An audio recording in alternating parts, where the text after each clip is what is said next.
Hello and welcome to the Car Carno channel live stream. It's been a while. How you guys doing? I hope everybody's doing well. We are again at the shop. It's been quite a day. I'm backed up a little bit on a few projects. One of them is a GX that we're installing a lift kit. Not my favorite job in the world modifying a car, but it's a good friend that we're taking care of this job. And it is if you ever done a lift kit on one of the Toyota or Lexus trucks, they can take a beating. So, I'm a little sore today, but hopefully my brain is not, and I can help somebody out there. And with that, let's get started with the first question. So, Jose Cortez, he has a 2014 Toyota Venza front-wheel drive 3.5 V6 vehicle pulls to the right. Driving down the road, I checked the tire pressure and front rotors and brakes are new. Could just be need a front alignment. Well, the first thing I would do, Jose, is swap the front tires. So left to right to left. See if it starts pulling the other way. One thing I will tell you about the Venzas, they're very touchy with road crown. So if your road is crowned one way or another, it's going to follow it. So is it always pulling the same direction, or sometimes it pulls the other way? Depends on the road you're driving on. If that's the case, that might be the normal Venza syndrome, if you would. They just have a very touchy steering, and that's the way they are. However, if you have a consistent pull, could be tire pull. If you rotate the tires and it's the same, then consider an alignment, and it could be an alignment issue. XSEJ. Let's see. Before before we continue, everybody, can you hear me well? I'm going to pull the laptop a little closer. Fortunately, my microphone ran out of charge. My fix cars on the electrical gizmo stuff. Let's just see. I want somebody, if you could just tell me if you can hear me well or not.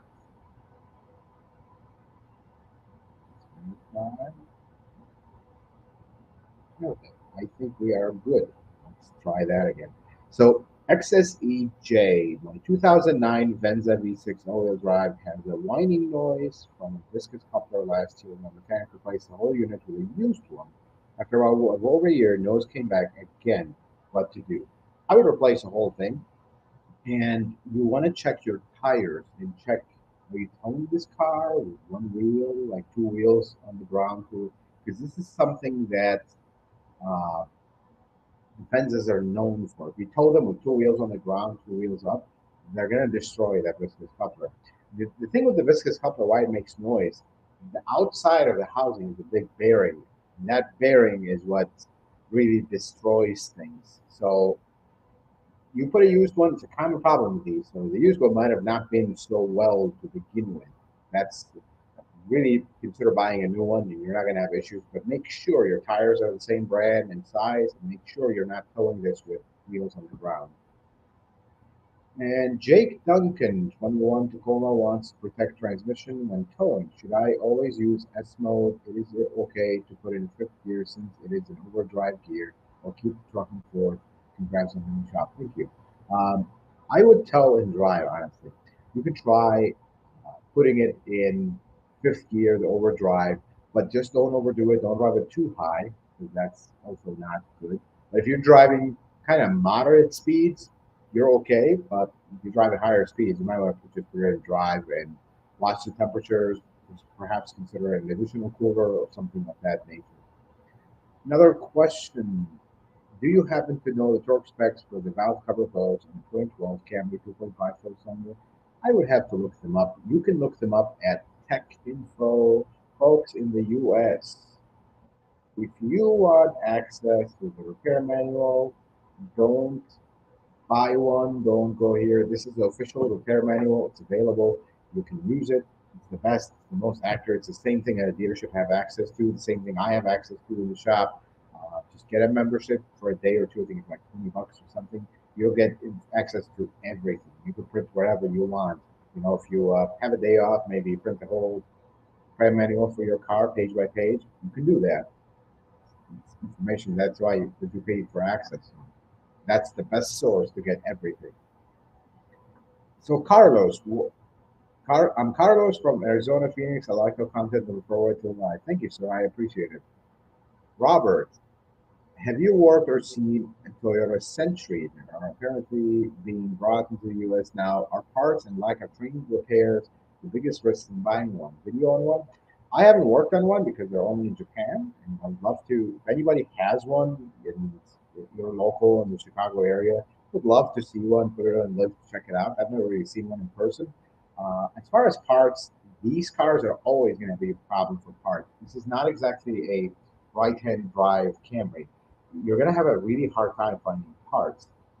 Potentially, the car that's going to cross with it, the LS, that's the closest thing to it, but not really. The engine parts are going to be one-off. You're going to have to bring them from Japan, used probably. I don't know how popular they are. They're rare in Japan, so be careful with these cars with the gray imports, the 25-year-old in the US. If you're not familiar with this, when a car turns 25 years, you can import it to the US without having to comply with all the federal regulations for cars. So a lot of people are bringing cars like that. It's becoming a thing. But be careful because parts are not available and you want to source your parts before you source the car, actually, to know that you have a steady supply. Love my M20 AFKS.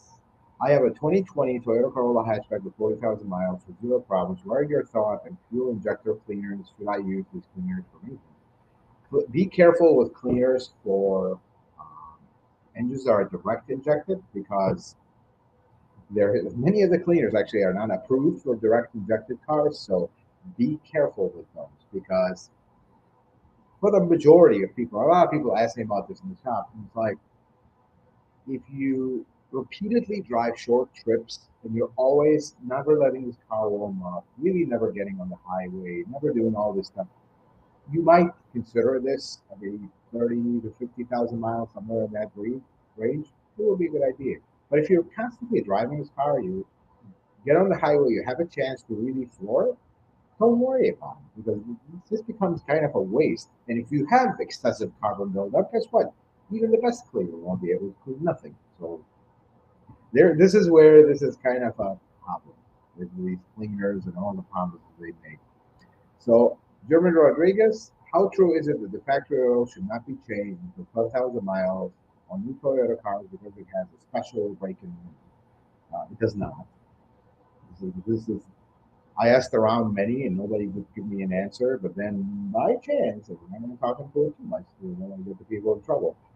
It is a drum with whatever oil that Toyota makes. Toyota oil, so the bottle stuff also comes in a drum. So it's put in the car. So there's no special oil. There is remnants of assembly lube, but it's usually gone by the time you get to 1,000 miles. So really, I'll leave that one up to you. But as far as I know, it is not anything special or whatever. It's just regular Toyota oil. In focus photography, 21 Tacoma with TRD lift has needle bearing vibration. I am trading it in 3 weeks, wondering if I should swap the bearing or will it last a long time as it is. It will last. The needle bearing does not just up and go overnight, but it eventually will get worse and worse as you add the lock line. After 3 weeks shouldn't be an issue. I wouldn't do a thing, especially if you're trading it in. I wouldn't worry about it. So Muhammad Dawood, is a Jeep Wrangler very bad? Can it be not reliable if we take care of them? So let's put it this way. A Jeep is a 4Runner that's not reliable. Actually, it's the opposite. A 4Runner is a Jeep that is reliable. Jeeps are, for lack of a better word, terrible. But that's just my experience. I mean, no matter how much you take care of them, people that buy Jeep, they know it's going to break down. It's just part of the ownership thing. One thing or another. The important stuff won't break down. Off-roading capabilities. I'm sorry, Forerunner crowds, forgive us. We're a family here. We can say things no Jeep owners are listening. It is more capable than a Forerunner because of that solid front axle, but everything else attached to the car, engine, transmission, all the interior stuff, it's all made by Chrysler, and Chrysler makes very innovative cars and very beautiful and all that, and disposable. That's the catch. So, are they reliable? No. If you take care of it, let's go break them. That's just the way they are. And that's like part of the experience. product. Regardless, they're very nice cars.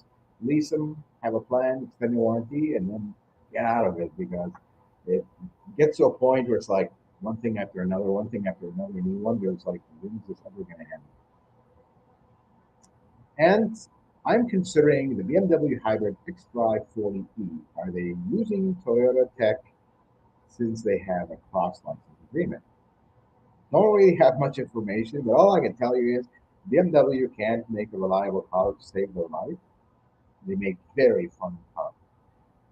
You get into the fifth and sixth and seventh year and you get closer to that 100,000 mile expiration date, things will start going. And all of a sudden, that beautiful ride, that beautiful car that you loved for all this time, took care of, turns into a nightmare. Unless you're willing to work on it yourself and do everything, it just turns into a nightmare. Lease it, even if it has Toyota technology, you still have the rest of it. And that's the problem. With BMWs, the best thing is release them or buy them and have a plan. When are you exiting this car? Is it the day before or the day after the warranty runs out? Really, if you want to enjoy the car, that's the way to do it. Aaron Jenkins, when do you think you'll be doing a video on maintaining turbo engines? Well, right now, unless the only DIY video you can do on a Tundra is how to change the turbo. The turbo thing is still going, and I don't want to say it's getting worse, but it kind of seems like it is from all the chatter I hear. But once we become a little bit more mainstream, right now we only have the Tundra. We have the NX200T, but it's really not a, how should I say it, super mainstream. That engine, they did not use it in anything else, so they kind of stopped it right there. But once we start seeing them, the Highlander comes out with a new 2.4, then we'll start talking more. But I do have a video plan for how to take care of your car that is turbo, so we can start off on the light foot, I suppose, with turbo engine.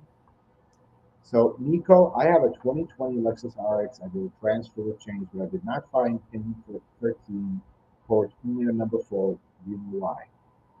So Toyota decided at some point, folks, this is an update to that video. Toyota decided at some point to pull some of the pins of the two connector. So that prevents you from putting it in the mode to check the fluid level. Fortunately, in this case, you can only use a scan fluid to get your fluid checked. Inconvenient, not cool, but that's how it is. As things get newer, they start taking things away from us. So that one, unfortunately, is correct. You do not have that pin, and you need a scan fluid in that case. Another question, local for Toyota. Is there any new Toyota or Lexus sedan or coupe you can buy now that's just as reliable as the legendary 4Runner? I think, and this is going on a limb here, LC 500 potentially will be one, and they already are. Uh, GX is still like that. The new LX is still like that. Sports cars, not really. I mean, the surprise of BMW. The FRS is questionable. The previous generation was not great in reliability. Very fun car, great car otherwise, but not great on reliability. And the new one is too new to tell. And they did do some updates, but still, it's kind of a big question mark. Another question is from fan 2008 XB. The timing chain is correct marks, but shifted and not aligned after manual camshaft rotation. Is that normal? Your marks on the chain will not line up. If that's what you're referring to, the marks on the chain will not line up when you spin the engine. You want to put your crank at top dead center and make sure the marks on the cams line up with the little like divots on the cam caps. That's how you time the two AZ. It's very simple actually. You want those to line up, not the chain marks. And if you are not using the chain marks, that's a problem. These really need to be timed with the chain marks, not with just using those marks. So make sure you're using the chain marks. Third stall garage.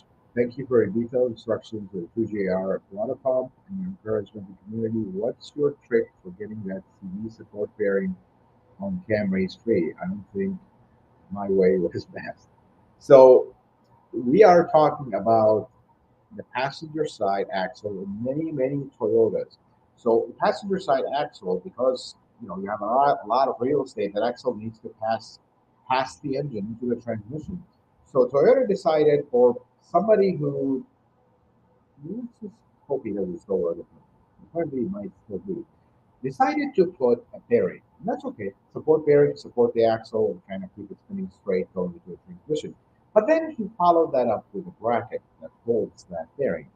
It is one of the worst designs ever because the minute you splash it with water, we're not talking about rust here. We're talking about splash it with water. It gets so rusty you can never get the bearing up. So you have a decision to make. Many people have said we will get it out. There's ways, but there's only really two ways. You either sacrifice the bearing or you sacrifice the bracket. You can try to beat on it. Sometimes you get really lucky and it'll come out, but you always damage the bearing, and you won't find out until you put it back together. So either cut the bracket, like slowly put a slow cut in it until it cracks and it breaks in half, and then kind of it just loses tension. Now you can pull the bearing out to save your axle because the bracket is a lot cheaper than an OEM axle. Or if you're replacing the axle, heat the bracket so much, just glow in red, and then beat the bearing up. And at that point, you completely destroyed the bearing. These are only two ways to do this. Not a great design. I wish they would change it. It is ridiculous, that design. And every time we get a patch, and if you're doing a CV boot, by the way, this I have to say this. If you're doing a CV boot, for example, or your boots, you are better off leaving that axle in there and just take the clamp, pull the axle up, pull the boot off, and the axle, and just put your new axle, put a new clamp, done. You don't mess with that. Your bearing is good. Leave it because you will be there for days. Chris spreads. What is considered high miles for Corolla? Is there anything more reliable in the Toyota lineup? Also, audio is kind of bad. Yes. And the audio I am working on, that is my fault. You know what? I will try to make the audio better. The microphone dies. This guy can't do it. I hope it doesn't die because it's slightly low on charge. Let's try to hook it up and see if the audio gets better for you guys. Just give me 1 second.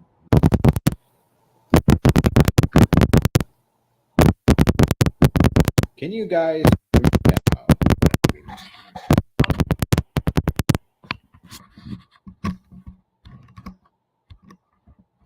So let's test this new microphone. Can you guys hear me now? Is it better? I'm going to go to the end of the chat. Let's see if you guys can hear me better. Can you guys hear me better now? Okay. Okay. Well, hey, live and learn. Let's just hope this microphone does not die on us halfway there. So let's go back to Chris Brett's. One thing about the Corolla is it really miles is irrelevant when it comes to Toyotas. It's how they're maintained, how they're driven. I mean, we had that Prius 341,000 miles. If you're looking to buy that, I'll tell you go for it because the car is clean. I'm not worried about it. This is where maintenance and care matters more than miles. And most of these Toyotas really are like that. You take care of them, they're going to last. Eventually, something will go, but it's not going to break your bank when it goes. And that's the cool thing about Toyotas. Just maintenance. Look for maintenance before miles. Really, that's the bottom line. Robert, I just bought a 2022 Lexus RX V6, and I am hearing dashboard creaking when driving around 20-30 miles an hour. Is this common issue with these SUVs? It is not common, but anything is possible. So I would take it back to the dealership, try to find the source because they will just tell you, I could not hear it, or go drive with them. This is the frustrating thing when people take their cars to the dealership and they tell them, could not find it. I feel like, are you calling me crazy that I'm here? No, but it's just a technician is very impatient creature. That's just how they are. So if you don't give them a very specific instruction how to make the sound happen, they will just drive around the block. I hear nothing. Have a nice day. We're done. And this is really frustrating for people. I understand that. So make sure you get this very clear description of how to duplicate this noise so they can hear it, take care of it. Most of these noises are silly, small stuff, nothing big. So don't worry. Andrew, reserve the Corolla Cross XLE 2022 two-wheel drive, not all-wheel drive, coming month. When driving it, was it that detrimental merging into traffic? I'm trying to understand your question. Worth waiting or buy similar price used RAV4 hybrid? Concerned about filters.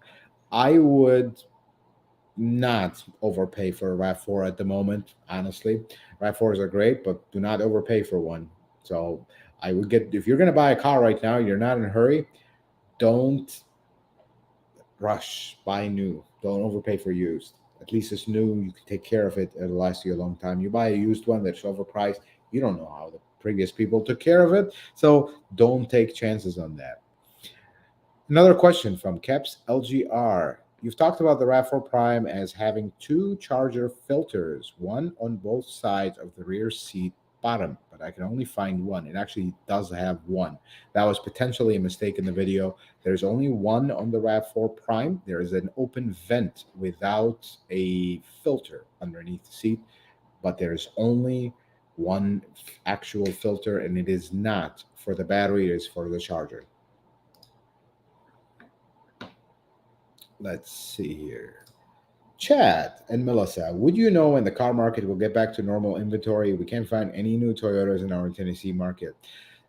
I read this question before we started live stream, and I have some news. I have been hearing things about dealerships actually happy, manufacturers happy about how things are going now. So that's bad news, really, if that really is the case, and that's a real rumor, not just of somebody with a big mouth. That's bad news if that's the case. Honestly, there's no indication it's going to get back. And right now, parts are so bad, it's unbelievable how bad parts are. I mean, I have a part that showed up today that I ordered before my shop opened for my first week appointment. It just showed up today. That's how crazy this is. I mean, we're talking almost 2 months here, and it just showed up today. So parts are becoming a problem. This is becoming a real problem, and I don't see any end in sight, because even when by the time they get back to them, it's going to take them a long time to catch up. So we have some issues, unfortunately. Another question from Alan Sunshine: what glue to use for metal bracket in the door? 2/5 of the weld is still attached holding it. I put 3M weather stripping glue for now. '06 RAV4 V6 225. JB weld or a proper repair with rewelding. JB weld works, but it's gonna break eventually. Honestly, there's no glue you want. That's something that needs to be spot welded or welded. It's gonna Any glue you put will eventually separate with vibration and weather and whatnot. But JB weld works okay. It'll probably hold the best, but it's gonna eventually come off. So Chicago Cubs, how long before the fans turn on when bleeding the coolant system of an A25A 2000 RPM? How long does the process of cycling the fans on and off take?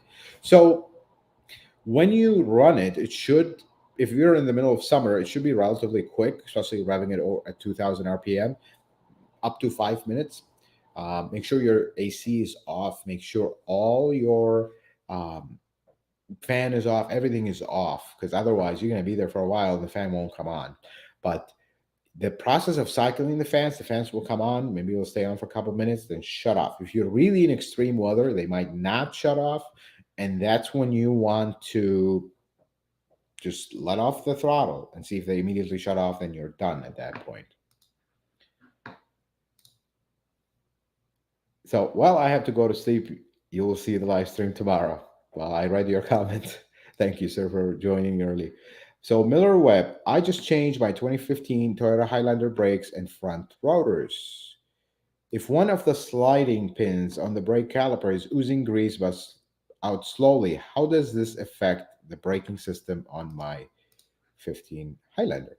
So, oozing grease is not a good thing, because that means there's too much grease. Clean it up, pull the pin. If it has too much grease, take some of it off, and that's important, because you don't want too much grease. It's going to grow up with heat, like kind of expand with heat, and now it pushes the pin out, and it could cause an uneven wear in the brakes. So clean it up, and you should have no issues. Juan Pratt, which serpentine bell would you recommend for a Corolla 2016, not from the dealership? Continental, Deco, Gates, or even Bandco? Bandco is actually a OEM supplier. I thought I had a belt laying here. It was a Bandco. I think I put it in the shop. Bandco is an OEM supplier for Toyota. So it depends. I think, if memory serves right, because the belt that I'm looking at right now is for a Corolla. Bandco is written on it because it was on back order a little bit, and I was given options, and it was a Bandco that was the OEM. So Bandco's OEM. The others are good, but that's the OEM brand. So another question from Amit Shah, 2017 Corolla with Toyota Safety Sense hit a curb and broke the bracket between the bumper and the quarter panel, and it keeps popping out.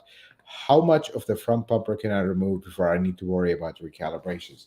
If you remove the emblem, the Toyota emblem on the bumper, it ideally you do want to recalibrate it. Otherwise, it will be a little inaccurate because you are in an accident, because this car has already been hit, you actually already are out of calibration, just so you know.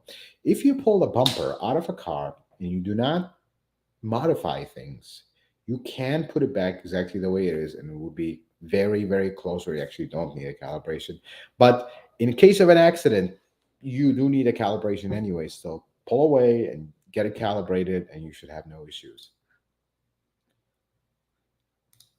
Another question from Rashil Patel. Is it fine to change CVT oil every 30,000 miles, 2021 Corolla SE? 30,000 miles is good. Too frequent would be an issue. Douglas Lamb, listening from Brisbane, Australia. Thank you so much for joining us, Douglas. I hope you're having a good day. Lala G, how you doing, sir? John and Colorado Boo. And then back to Lala G. Everything is going really well. We'll talk a little bit toward the end of the live stream about shop and kind of life updates, but I want to get into as much questions as we can during our time here. LT, how you doing, sir? I have a 2007 RAV4. When driving exactly 1600 RPM, there is a loud rattling, grinding noise that I can't locate. I do know all of the heat shields are tight and secure. Any tips? Really hard to without seeing the car, but basically take your fist or take a little rubber mallet, tap on the exhaust, because sometimes you might have a loose internal piece of the exhaust. Exhaust really is the one that causes majority of the vibration or the rattling, tapping, grinding. Make something with the 2AZ that you have. I don't know if you have a V6 or 4-cylinder, you didn't write that, but if you have a 2AZ, something with the intake manifold starts doing that. Really haven't taken one apart to find out what exactly makes it, but there is a known thing with these that they make that from the intake manifold. So listen to the intake manifold, see if that's what's causing the noise. So Yet Force 9000, how many miles do I need to change my CVT oil on my 2020 Corolla XSE? Every 60,000 miles or 6 years? So guess, I have a 2005 Tacoma with 200,000 miles. Is it worth fixing the head gasket? If this is not rusty, that's the main thing here. If this is a car that is not otherwise falling apart, the body is clean, interior is clean, everything works, doesn't have other issues, transmission works fine, its maintenance has been done and everything, yes, then it will be worth it. But if it's rusty, needs a lot more than just a head gasket, it might not be. Honestly, that's just, even if it's a Tacoma, still. So 2013 22K or 2014 28K Highlander hybrid. I think 2014 Highlander hybrid is a lot better, and for that price for a 13, I would go with the 14 hybrid. Just make sure it has good service history. And Yet Force every 60,000 miles on the transmission. Hunglo, I have a Lexus ISF. Would like to take it to your shop one day to get the Valley plate fixed. The only problem is I'm in Virginia. Well, we have a lot of cars get shipped here. This is a special enough car. If you want, give us a call and we'll work with you on something where you can ship it here. We'll ship it back to you and we'll go from there. We actually do have that happening already in the shop. So another question from Humble Potato. My parents are looking at a 2019 Lexus RX 350. Are there any known issues that should be aware of? So 2019, it's too new. You're not going to have a lot of issues, but service history, this is probably not going to have too many miles unless it has 341,000 miles like the Prius Prime we looked at. But um, service history, oil changes, if it has 30, 40,000 miles, you're not going to have a lot of maintenance. Just look at oil change service history and really accidents and the normal inspection stuff. But as far as known problems, not a lot. Just make sure you drive that. Have your parents drive the 8-speed transmission. Make sure they don't have issues with it. The way it shifts, not that it has an issue, but it's just odd shifting sometimes. Andy Low, does engine oil binds to the metal in the engine? Not as much as Lucas wants us to believe in their little advertisement, but it does to a point. But you leave it there for 3 weeks, it's gonna wash off. That's just the way it is. So Pharaohs, is Lexus built in Japan better than Lexus built in the US? There's gonna be small differences, mainly in like fit and finish, panel gaps, sometimes in paint, sometimes in like bumper to body fitness. It's not as 100%, although lately, believe it or not, even the Japanese stuff's been like that. But otherwise, not really. I mean, the thing about most of these, and people make a big thing about them, most of these engines, and especially like hybrids, all the transmissions are made in Japan. Many engines are made in one factory, then they're shipped to Japan. So you really got to look where this car is put together. Where are the parts coming from to really determine that? But as far as looking at the car from the outside, the only thing I can tell is fit and finish is noticeably a little different. But otherwise, they're really, you take care of them. Most people don't even notice this stuff. And 300,000 miles later, they're still perfectly fine. So that's a truth from the real world. So, excuse me, Ryan Bittner, thank you for bestowing your mechanical knowledge on the world. I hope. Thank you so much, Ryan. I really appreciate it, sir. You are the best. So, Anthony, thoughts on 2005 Toyota Celica GT 1ZZ? Good cars, but I always see them neglected. Don't know why. Rarely do I see one of these that is in really good shape and taken care of and cared for.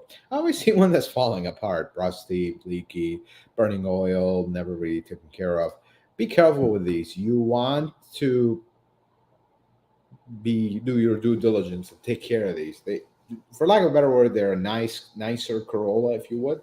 They're as reliable, but for some reason people don't take care of them. They love to burn oil and leak and rust. The rust is really bad on these, so be careful with these. Otherwise, if you find one that's good, they're good cars. Andrew, I have to park the car outside. What products can I use to protect the exterior, black trim on doors, paint from heat, sun damage? Cover it. You're going to use all the products in the world, and eventually they'll fade and eventually get some damage. You cover the car or put a canopy over it. I don't know how possible that is. That's the best way. The best way is not to have the source of the damage. But beyond that, you want to cover the interior, tint your windows if it's legal to in your state to the legal limit. Cover your dashboard. That's really what gets the most of the beating from the sun. As far as paint, periodically wash this car. Periodically, kind of do paint correction. Do some kind of wax, some kind of protectant. But eventually, just know the sun will bear down and it'll cause damage. So covering it is the same as having it in a garage when it comes to sun and stuff like that. So consider that. Colorado, boo. Let's do this.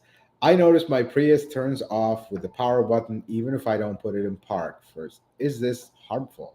It is not. And it is, by the way, let's break the news. Prius owners, all generations of Prius owners except the first generation, if you come to a stop in drive and you push the power button, the car automatically goes in park, then shuts the car off, and that is not harmful.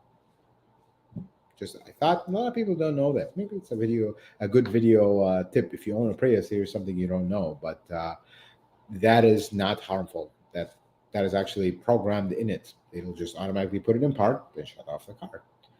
So stow away saves you one more press of a button. Brian Sorn, I have a 2019 Camry SE with just over 35,000 miles. What things should I do before the warranty goes out? Not a whole lot at this low miles. Um, Really, the only maintenance you have coming up is if you want to keep this car very long, 50,000 miles, change the coolant, 60,000 miles, change the transmission fluid, and that's really it. Till 120 when you change the plugs, unless you have an SE, it's a four cylinder. So that's really it. There's not much else going on here. Oil change every 5,000 miles, please. Prince Albert's 2012 Camry Hybrid. The driver's seatbelt does not retract. Is it easy, safe to repair on my own? So the thing with seatbelts, I'm sorry, there is a spring that winds the seatbelt, but the 2012 is a little too early for it to completely not retract. I wonder if it got fold. Sometimes these seatbelts behind the pillar they'll fold and now they're stuck. So it could be something as simple as pulling a small panel, kind of fixing the belt, and it's all good. If you need to go into and actually replace the whole belt, do disconnect the battery if you're not used to working with airbag. Disconnect the battery, wait 90 seconds and fire away the airbags at that point. It's just, but handle it with care. It does have a pre-tensioner. Handle it with care. Don't just toss it on the ground or just leave it in your garage, the old one. Dispose of it appropriately. You can't just throw it in the garbage either. Take it to a dealership. They usually can dispose of it. Not, I don't think they'll charge you anything, or kind of ask around or just throw it. But otherwise, when you handle airbags or any pre-tensioner equipment, just handle them with, be aware that this is something you want to handle with care, not just be tossing around, throwing around, and sticking a screwdriver trying to pop something. Just be careful with it. That's really about it. So, 2022 RAV4 Hybrid. Anything to worry about? Video coming up next week, potentially Saturday or Wednesday. We'll see how this goes. And actually, at the end of the video, we'll have you guys decide what next video is. I'll give you two choices, and you pick. And I'll kind of go with what you guys pick. But I am having a full video on the RAV4, kind of an update for common problems and whatnot, and kind of talk about the inside and outside and all that. I had one to drive for a week, a 22 hybrid limited. Uh, Great cars. They do have a few issues still, which is just the way it is, I guess. But nothing major. They got a lot better than the 19. Superman, for AC evacuate, do we have to put oil back in? So every AC machine that is a proper AC machine, when you evacuate AC, it's going to drain whatever oil got pulled with the refrigerant. You have to look at that oil, and whatever you pulled out, you have to add back in. However, this is where it's a problem. Most AC services that are done, dealership, technicians, all that, they add too much oil. So if I see a car that's been serviced before, I can tell by the green dye in it. When you see dye, they added oil that has dye.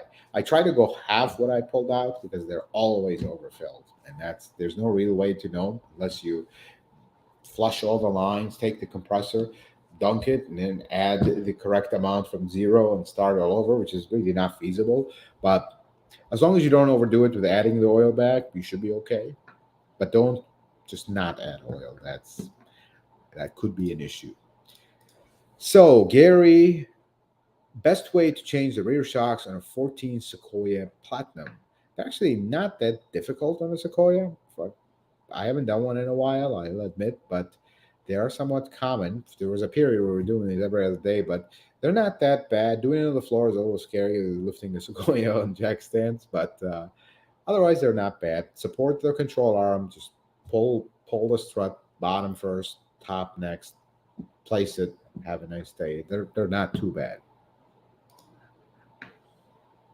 So, David, 2017 Camry 2.5. When should I service the transmission? Every 60,000 miles. If you have over 100,000 miles and it hasn't been serviced, I would leave it alone at this point. It could cause more issues than good.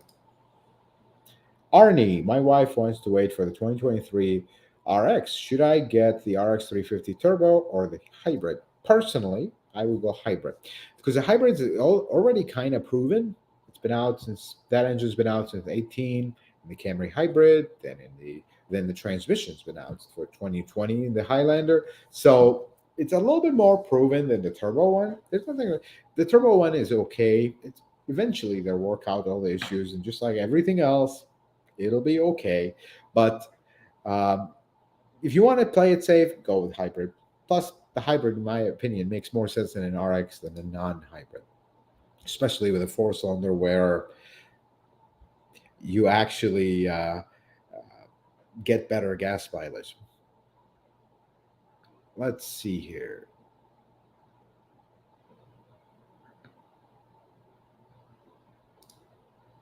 Paul, I'm the original owner of a 2003 Land Cruiser. Never changed the brake fluid. Should I be concerned about it? It is not discolored 70,000 miles. It probably is a good idea to replace it at this point. It's not really something expensive. It's relatively DIY. You don't have a lot of miles. It's relatively sealed-ish system. It's not 100% sealed, but it wouldn't be a bad idea to replace it at this miles. But it wouldn't be something that I would lose sleep over. Just whenever you can, maybe it's a good idea to do it. Why isn't the Toyota Mirai sold in many places? Well, the infrastructure. I guess places are people are not companies are not willing to put a very expensive hydrogen station every other gas station. So that's probably it. California probably pushed a few companies, and now we have the Mirai and the hydrogen stations.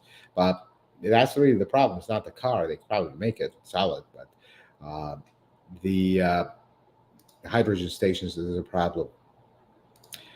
Jonathan, I was looking to downside from a Tundra to a sedan. I was looking to a Lexus IS 350 or a fully loaded Camry when prices are right. Which one is better option?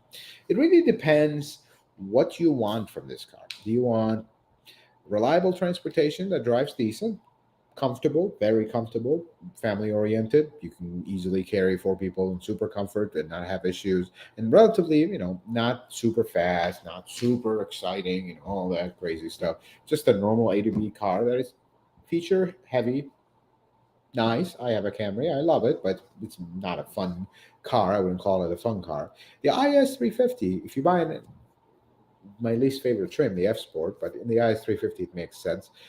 They are more fun to drive. Nothing exhilarating, but they are definitely more fun to drive than a Camry. But then again, they're not as comfortable. They're rough. If you buy an F Sport, you'll be going through wheel after tire after. So it kind of gets there is a line. What do you want? If you are more into the way of driving dynamics, you're gonna probably like the IS more than the Camry. If you just want an AB to B car that is cool, that is nice, looks good, comfortable, drives good, handles decent. To me, I think the Camry handles decent. The new one, then the Camry is definitely the one to go for. So, Thomas, does eco mode mean that cylinders are shut down? They are not. If there is one thing that if there is one, how do you call it, bad habit that Toyota hasn't picked up yet, it would be cylinder shutdown. We don't have cylinder shutdown in the US. Many manufacturers do. They have so many problems with them. They're ridiculous how complicated and how problematic they are. Toyota has not caught that bad habit. We're starting with turbo, so maybe it's down the road, but so far, nothing. Travis, any experience changing the OEM air suspension over to OEM springs and struts for the LS430? Pretty kind of a straightforward swap. You really will be surprised how little difference it will make.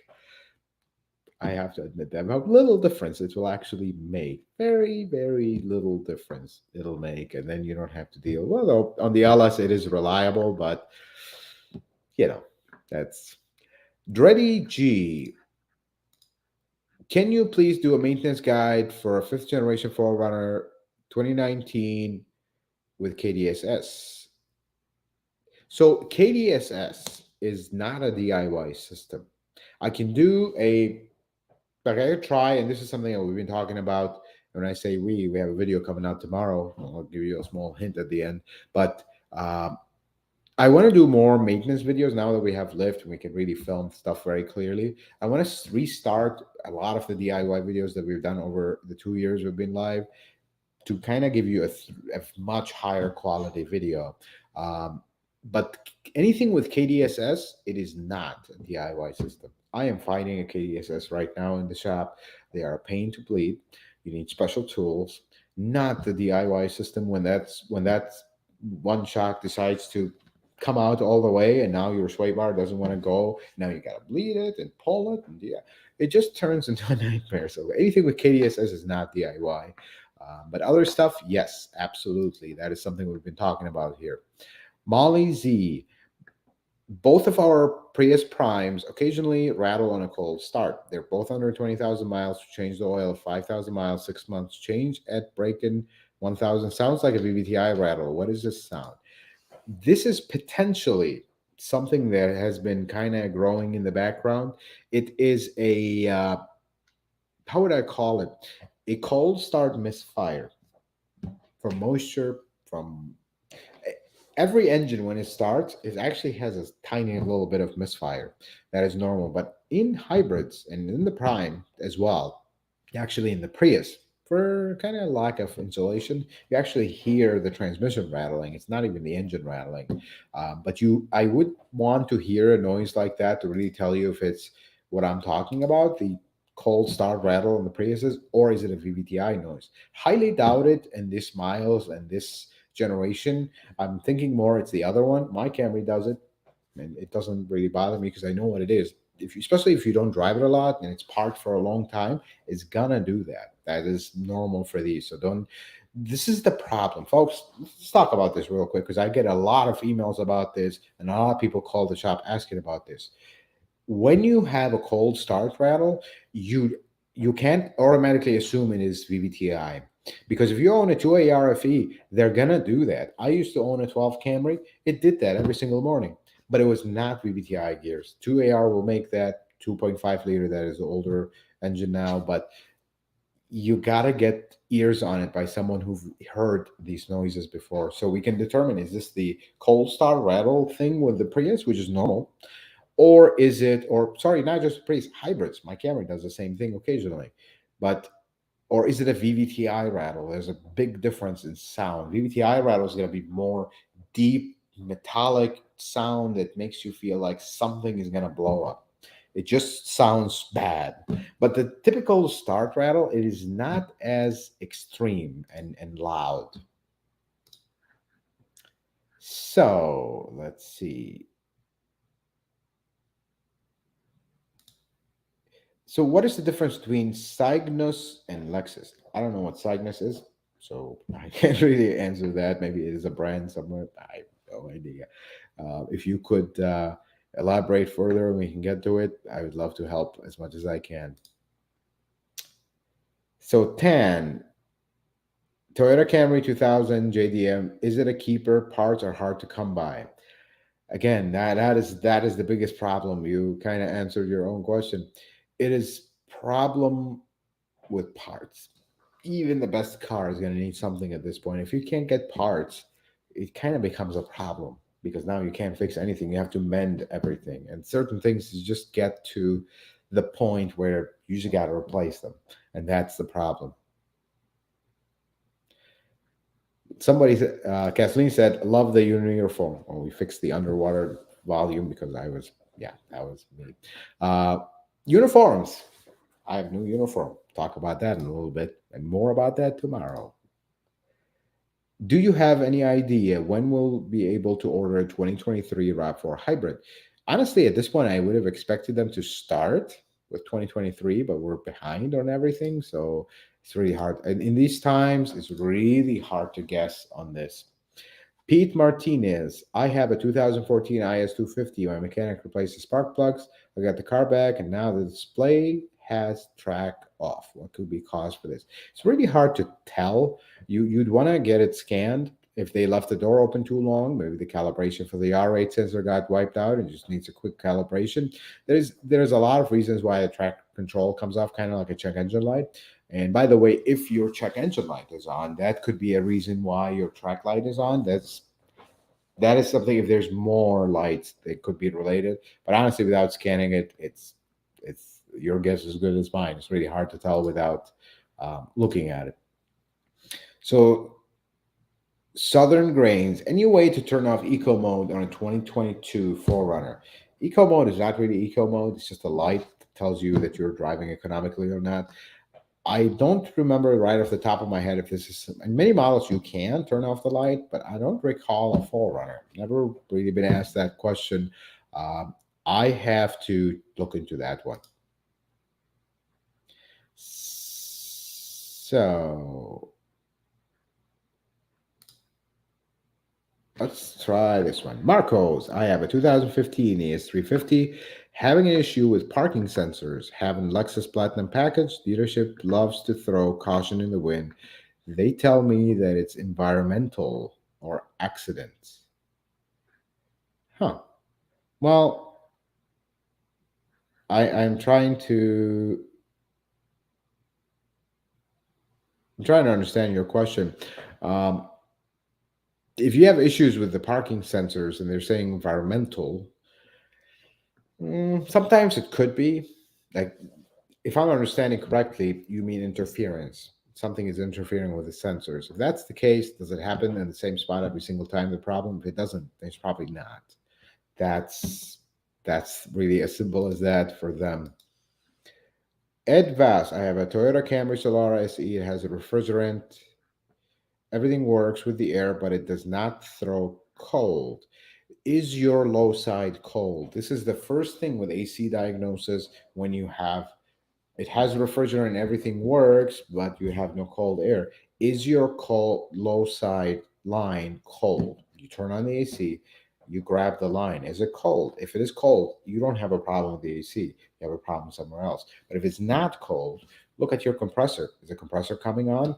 If it's not, if the clutch is not engaging, is it getting power? So this is the thought process of where we're gonna go. Let's make sure we're not chasing a ghost where the AC is working and we have a blend door that's broken and now we're chasing after AC. No, you got to start with the basics. What problem? Which avenue are we taking in this diagnosis? Then after that, you start asking yourself questions. Is the compressor, is the clutch coming on? If it's not, why is it not coming on? And if it is coming on, what is it doing? You need to hook up gauges and see what the compressor is doing. Because the compressor clutch being connected to a empty, shallow shell of a compressor that's all blown up, not going to do much. So you want to see what the compressor is doing. That's how your thought process of diagnosis. You need to kind of isolate and go in a calm. I see people in diagnosis go 100 miles an hour, skip all the basics, go all the way to the complicated stuff, and then most of the stuff is basic. If you take it at kind of a slow pace and look at things and listen and hear and watch, and you get to it. So start with that. Check if you have AC, is your compressor coming on, and go from there. So, driver Steve, where can I get a vehicle diagram of the interior layout of 2016 Lexus ES300H? I'm having trouble with the dual side air conditioning, put out different temperature between front passenger and rear vents. So that you'll find techinfo.toyota.com. However, if you have variance, and then we just talked about AC, if you have variance in temperature between front, rear, especially passenger to driver, this is something very, very common with Toyota and Lexus. It is a low AC charge, a very low, like a slightly low AC charge.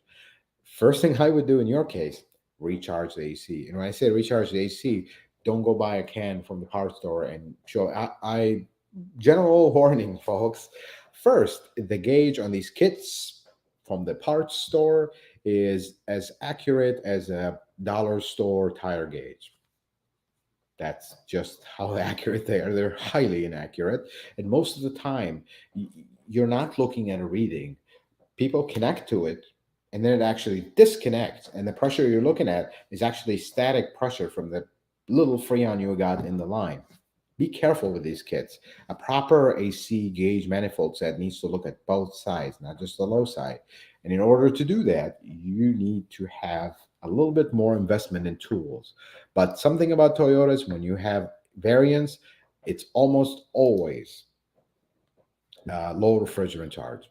Black Panther, I have a 2015 Scion TC. I replaced the brakes and rotors with aftermarket ones. I get this noise coming from the front wheels. They are slotted.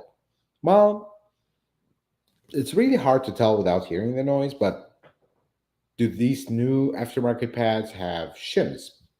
Were they greased properly? Were they installed? Is the noise that caused by the pads, not anything you did with the install? That's really the first thing. Um,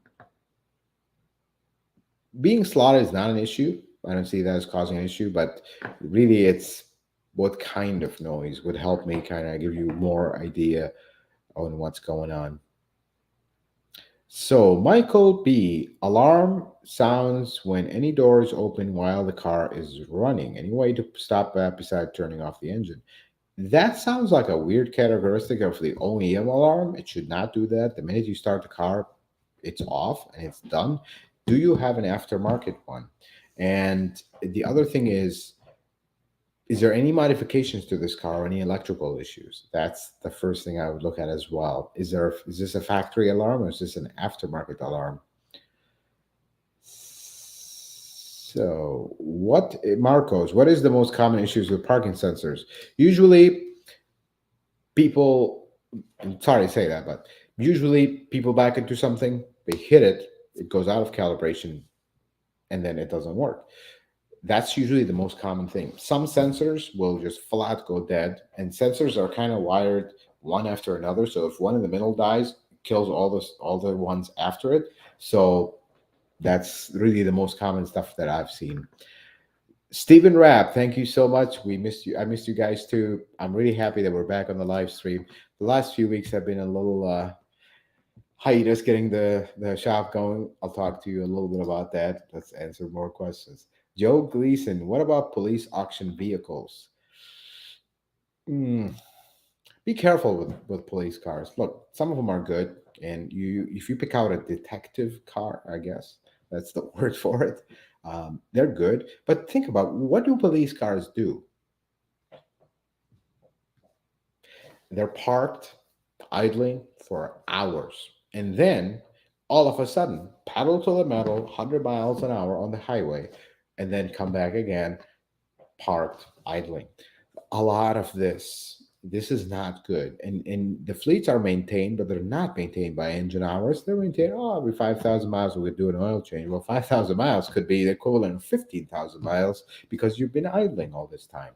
So be careful with police cars. Don't just say, oh, their fleet cars are maintained.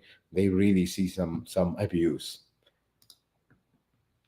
Another question, Oceans how common are oil consumption on early model 2GR FSE in the ISGS 350s? Also, a tech told me to go for 2010 and up models to avoid that problem. Yes.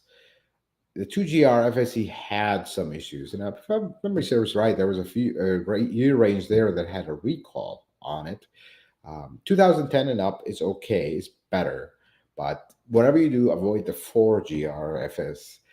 I don't remember if it was an FSE. 4GRs, avoid direct injection only. You're going to have all kinds of problems, but that is correct. Unless they were really well maintained, you could have oil consumption problem.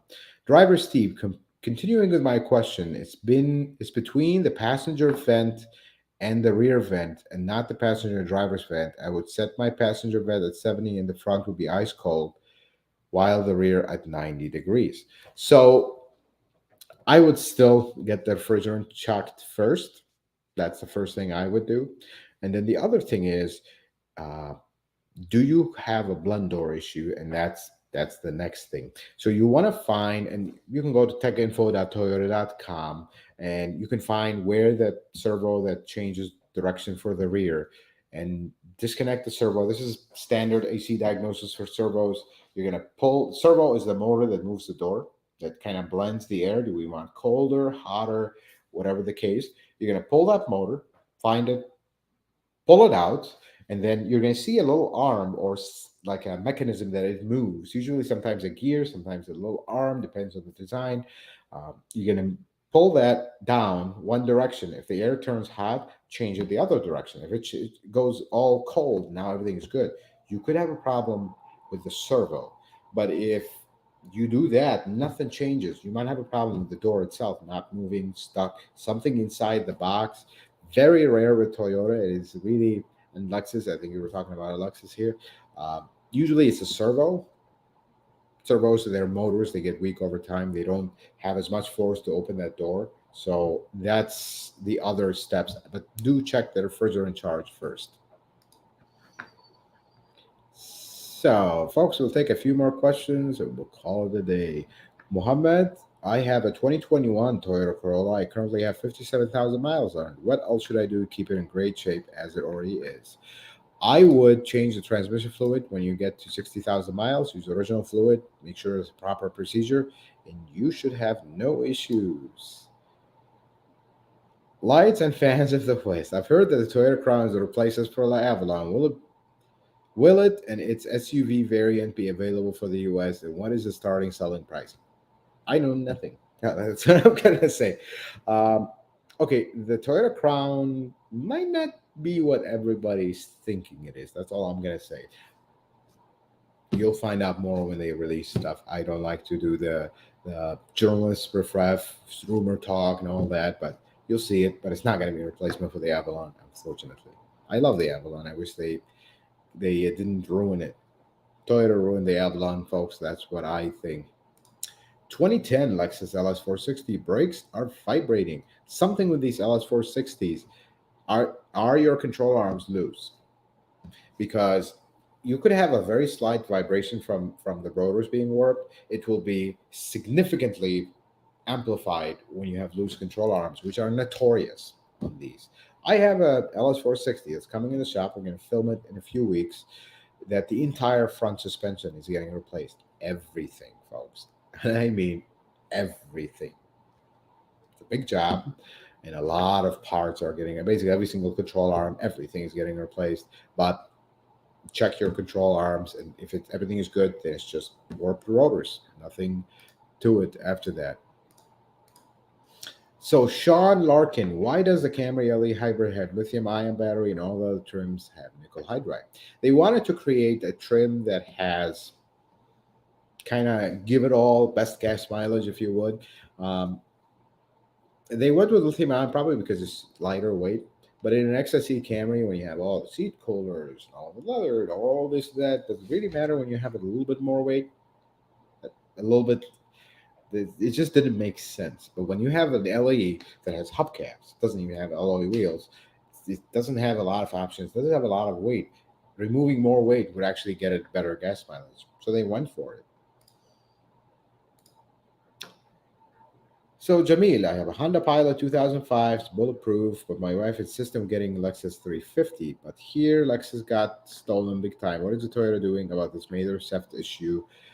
Honestly, alarm. I mean, I don't know how to respond to that. Theft is not my department. I don't know how to answer that, but um, they are kind of, and I hear this all the time, that they are kind of targeted for theft because they are a desirable car and it's kind of a high priced car. But as far as how to prevent it, security cameras, lock your steering wheel, we go back to basics with this stuff. So Martin tried to change PCV valve in a 2001 Avalon. The grommet fell into the valve cover. Any suggestions? You're going to want to take the valve cover, flip it upside down, and try to get it. That's really the only way. If the entire grommet fell in intact, not in pieces, you're probably going to be okay because there really has nowhere else to go. But if it fell in pieces, then it could have somewhere else to go. Take the valve cover, flip it upside down. If it's in pieces, they'll come out eventually. You just kind of keep doing this deal to it, and it'll come out. Dan C, our grill shutter is very important in a RAV4 Hybrid 22. Minor damage engine light is on due to the grill shutters. They are an emissions device, believe it or not, now, because they help warm the engine very quick, and that's why they're considered an emissions device. So, yeah, they are important. I would get it fixed. It's an emission violation to keep driving the way it is. Mariam Amar, 2010 versus 2011, 12 RX 350. Were there any mechanical components update from 11 to 10? Really, when it comes to this generation RX, not much have The first year rule does not apply, but obviously a 12 with lower miles, perhaps if it has better service history, go with the one that has a better service history and seems like it's been taken care of the most, not the one that has the newer year and lesser miles. Lesser miles does not equal better. Sometimes more miles equal better if the car has been taken care of. And with that, folks, I will take one last question. Let's scroll all the way in the end, and we'll take one question. I'll just pick a random one. So, Mickey Zimmer, I have a 2017 Lexus ES350, 40,000 miles. I have all the maintenance done by the dealer. When do you think I need to have the timing chain replaced? Or should I change it based on time or mileage? Folks, cars will have two timing mechanisms. You're either going to have a timing belt or a timing chain. If you have a timing belt, it is made out of rubber. Rubber deteriorates over time. You do need to replace it to avoid having a break and bent valves and all that if you have an interference engine. If you have a timing chain and you have a Toyota or Lexus or a Scion, you do not need to replace the timing chain. There is no interval for it. There is no real recommended interval for it because Toyota chains are some of the best chains ever made. They truly will last the life of the car, which is very long. So Mickey and others with a timing chain engine, myself included, I have a Camry hybrid, do not replace the chain unless you have issues with it. Basically, what I mean by issues with it, we're taking this engine apart at 400,000 miles and we're replacing VBTI gears, we're replacing something, and that includes removing the chain. Well, if you have that much mile, the chain is already sitting on a bench, perhaps it's not such a bad idea to replace it. However, let's get into a little bit technical stuff. We've talked about this in the video, but I'll mention it briefly here. Chains, Toyota chains, they have paint marks that you use to line them up.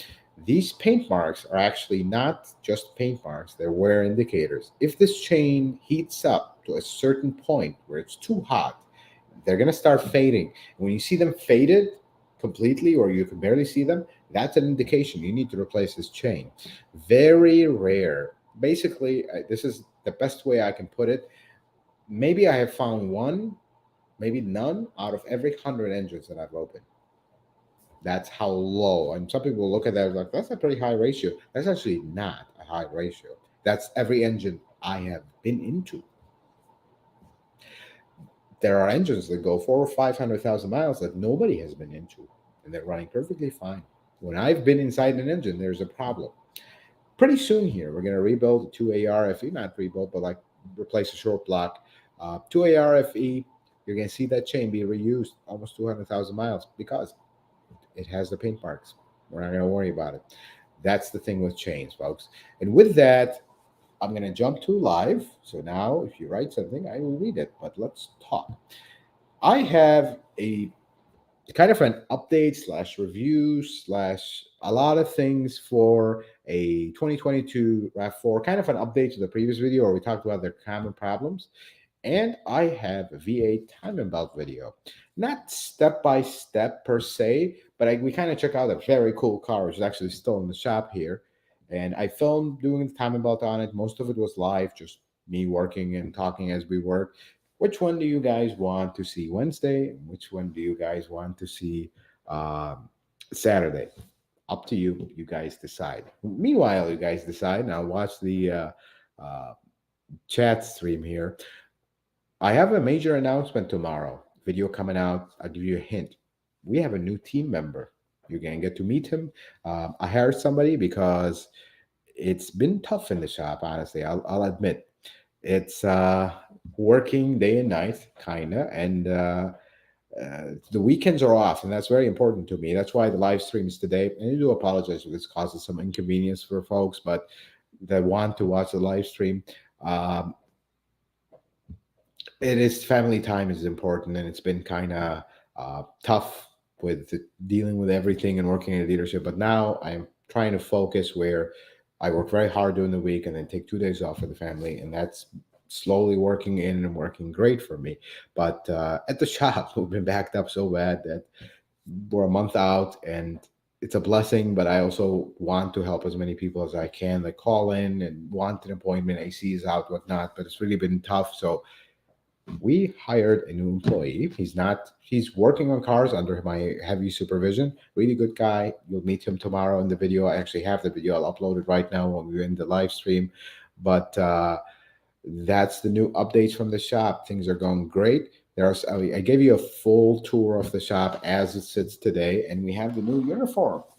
Finally, I don't have to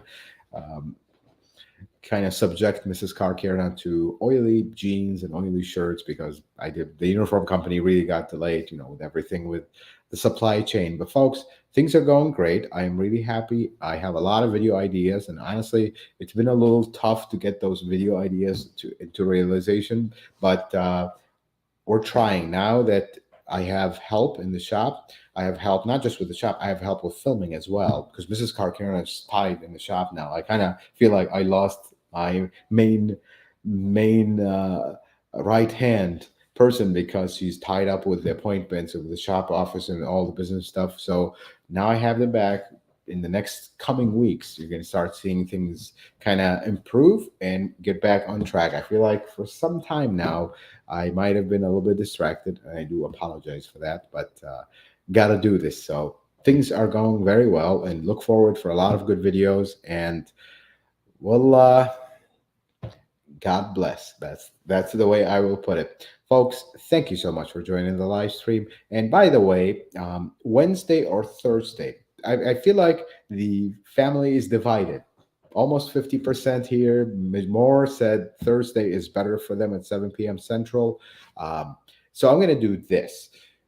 I'm going to see how the schedule works with the shop. We're going to we're going to alternate Wednesday and Thursday so we can try to cover both. Problem with Monday is the filming day. Tuesday is editing day. Wednesday and Thursday is the free days, and then Friday is editing day. So that's kind of why these two specific days. But I'll try my best whenever we get a chance. We'll just hop on the live stream and get some of your questions. I'm trying with the comments, but it's really hard. We're trying to kind of reorganize my life that I've been used to the same thing for a long time. So, but we're getting in the groove of things. I really like the shop. I like the freedom. I'm just eternally grateful that this actually happened and things are going well. And that has a lot to do with you because most of the people that walk through the store are viewers. And it's been really nice to meet a lot of people that um, it's just a different feeling when someone walks in the door, looks me in the eye, and they know who I am. And unfortunately, I don't know who they are. Sometimes I recognize them by name from comments, from something, but it's been a very interesting journey here, folks. And it wouldn't have been possible if Mrs. Carcaron hasn't pushed me 2 years ago to start this. So thanks to her, she's actually not here in the office today. She had to leave early, stay with the kids. But I am going to sign off. I'm going to get washed up, lock everything, and go home because I think it's time. It is 8:12 here in Chicagoland. So, guys, thank you so much for watching the channel. Thank you so much for your support, your love, all your messages, all the gifts that you guys said. I really appreciate it. It is humbling. Thank you so much for that. If anybody's interested, I know some of the comments I read here on the live stream. The shop is located in Homer Glen, Illinois. TCCNAutomotive.com. We're a month out. Hope to see you. And if you are local, you don't need anything for your car. Don't be a stranger. Stop by. We have a fridge stocked for the Car Care Nut family. If you know your way to this shop, because we have zero advertising, we're not advertising anything. If you can find your way to the shop, your family, come by, have a cup of coffee, say hello. Don't be strangers. Folks, thank you so much for joining the live stream. Either Wednesday or Thursday, we'll be back. Have a good night. May the Lord bless you and keep you. And we will see you guys in the next video or live stream. Have a good night, guys.